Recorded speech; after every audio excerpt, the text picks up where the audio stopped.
Tonight, a teammate investigation into charges of abuse by priests in a worldwide Catholic order, which is based in Connecticut. The Legionaries of Christ have a seminary in Cheshire. Reporter Alan Cohen joins us now with the troubling accusations from some former members of the order. Alan. Keith and Ann, the Legionaries of Christ are an international order of some 500 priests and 2,500 seminarians.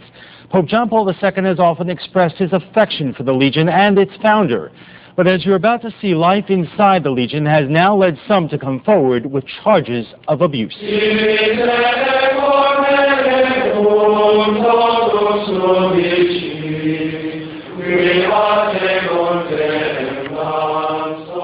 Surrounded by lush green woods and rolling hills, the Legionaries of Christ live in the relative seclusion of their Cheshire Seminary. But the Legion's mission, their leaders say, is very public. Determined to penetrate all walks of modern life with the transforming message of the gospel. There is, however, a growing chorus of dissent from within the Legion, shattering a traditional code of silence to the outside world.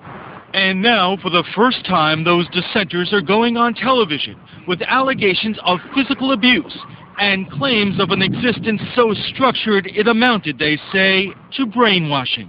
Jacob Beckley joined the Legion of Christ when he was 11. If you leave, you're going to be, it's not so many words, but damned to hell. Todd Carpunky was 18 when he claims a plea for medical attention was ignored. I was told that I was just being weak and to offer up to God. Paul Lennon was a priest in the Legion for 15 years.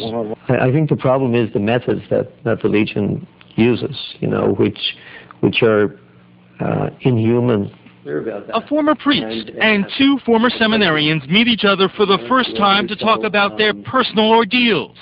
Each joined the Legion at a young age, and as members of a religious order, claim they were told when to sleep and how to eat. But they say the Legion's control over them went even further. Every phone call was monitored, every incoming or outgoing letter was screened. All our incoming and outgoing mail, yes, it's known to our superiors. But when these men decided they wanted to leave...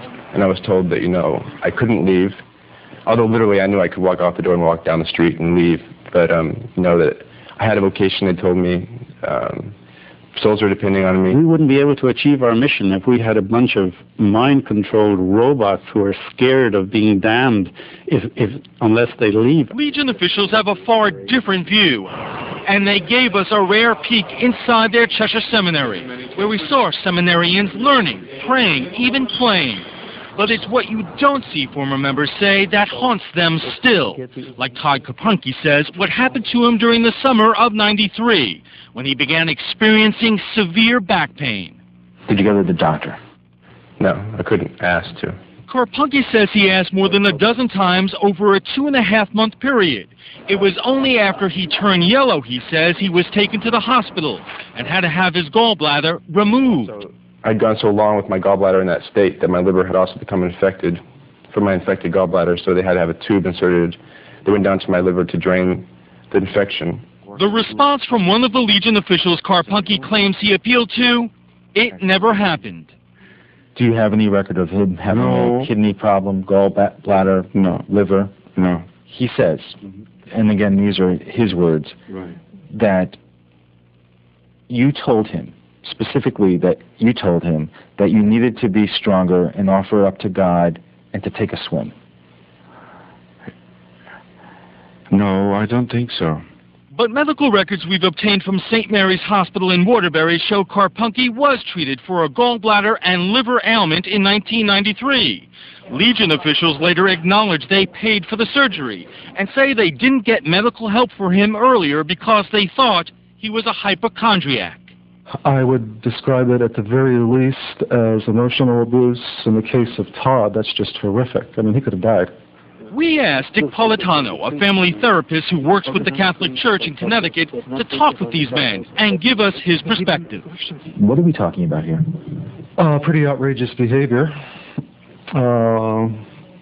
It lacks in basic humanity, lacks in basic common sense, but also simultaneously establishes very tight controls and conformity.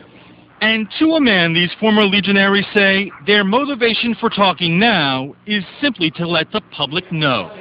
I just feel like they have a lot of control over me still after